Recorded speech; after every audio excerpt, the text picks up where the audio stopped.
నిజంగా ఇలాంటి కంటెంట్ చూస్తే నాకు నవ్వొస్తది. మీరేమైనా అనుకోండి. నాకు చాలా ఫన్నీగా ఉంటుంది. సోషల్ మీడియాలో నేను చూస్తా ఉంటాను.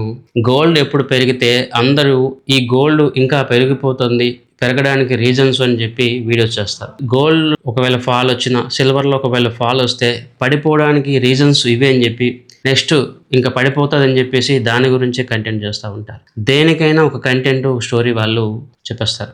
రీసెంట్ టైమ్స్‌లో ఫ్రైడే ఏదైతే మార్కెట్ క్రాష్ వచ్చిందో, ఆ క్రాష్ తర్వాత 2 రోజులు, 3 రోజుల తర్వాత నేను చాలా ఆర్టికల్స్ చూశాను. వాళ్ళు అప్పుడు చెప్తా ఉన్నారు. ఇక మీదట గోల్డ్, సిల్వర్ పడిపోతదని చెప్పి కొంతమంది.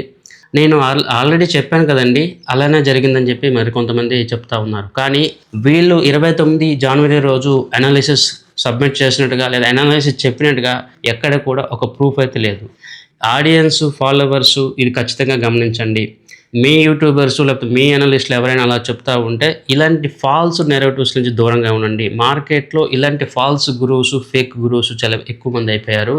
తెలుగులో ఇంకెక్కువ మంది అయిపోయారు. ఒక ఇండియా కాదు, ఈవెన్ ఇంటర్నేషనల్ మార్కెట్‌లో కూడా మీరు గమనిస్తే 29 జనవరి రోజు మన ఛానల్‌లో మనం చెప్పినవి మాత్రమే ఈ అనాలిసిస్ అయితే షేర్ చేసాము. ఇంకెవరు కూడా షేర్ చేయలేదు. కానీ ఈరోజు మార్కెట్‌లో ఆ రోజు వాళ్ళ అనాలిసిస్ ఇచ్చారని చెప్పేసి ప్రమోట్ చేసుకుంటా ఉన్నారు. అది 200% అబద్ధం. వాళ్ళ దగ్గర ఎటువంటి ప్రూఫ్స్ కానీ, రుజువులు గానీ లేవు. మీరు కావాలంటే చెక్ చేసుకోగలరు.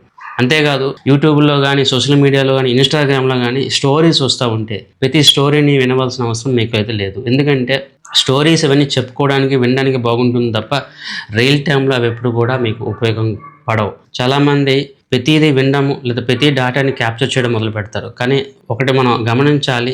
ఏ డేటా నిజం, ఏ డేటా అబద్ధం అని ఒక కామన్ సెన్స్ గానీ, అవగాహన గానీ మనకుండాలి.